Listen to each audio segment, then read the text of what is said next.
mtazamaji, na karibu kwenye habari za sasa za michezo, ikiwa ni inaelekea saa moja hivi. Kwa haraka haraka ni kwamba tuanze na matokeo, ambapo timu hii ya Chelsea imepoteza magoli 2-0 dhidi ya Newcastle United, ambapo Manchester United kwa mara nyingine imepoteza ikiwa nyumbani magoli 2-0 dhidi ya timu ya West Ham. Kwa sasa Arsenal wamechakazwa bao moja na Liverpool kwa 0, yani Liverpool 1 Arsenal bila, kipindi cha kwanza.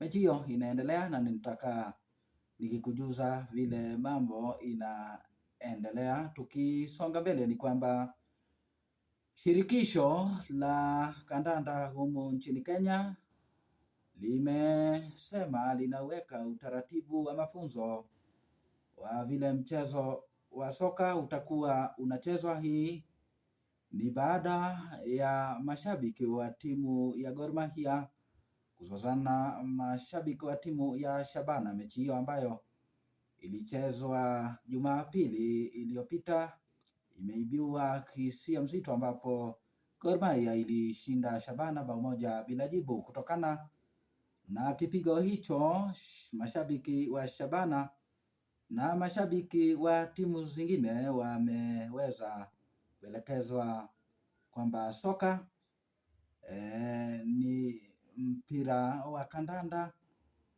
tuna sio kulete machafuko na kuangazia vita ambavyo havitakuwa na msingi wowote.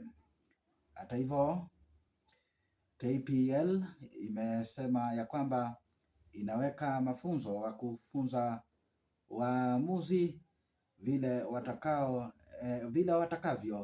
endesha soka nchini, pamoja na mafunzo mengine yakiratibiwa kuendelea mbele. Tukisonga mbele ni kwamba timu ya raga ya wachezaji 7 kila upande inaweza kujiandaa katika makala ambayo yatafanyika kule New Zealand hapo baadaye mwezi wa Juni na kusonga mbele, ambapo timu hiyo inaendelea kujiandaa kwenye mashindano hayo. Timu hiyo ilipoteza dhidi ya Marekani alama 30 kwa 10. Hata hivyo, timu hiyo inaendelea kujiandaa vyema na inasema ya kwamba mafunzo na matayarisho yapo kabambe. Ni kwamba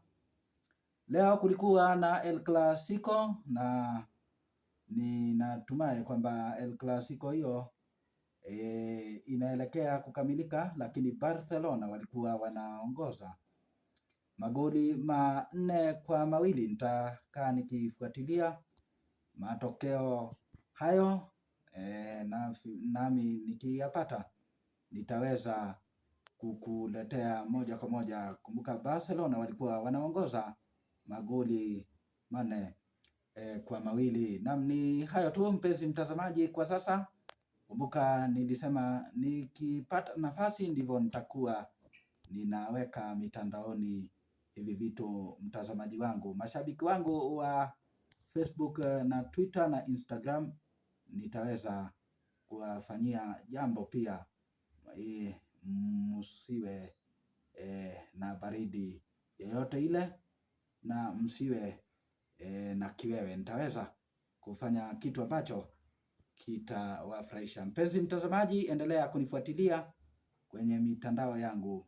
TikTok ni Kenny J Muchori, na Facebook ni Kenneth Muchori, Instagram ni Kenneth Muchori, na pia pale YouTube ni Ken Muchori. Ni hayo tu kwa sasa. Kwaheri kwa muda.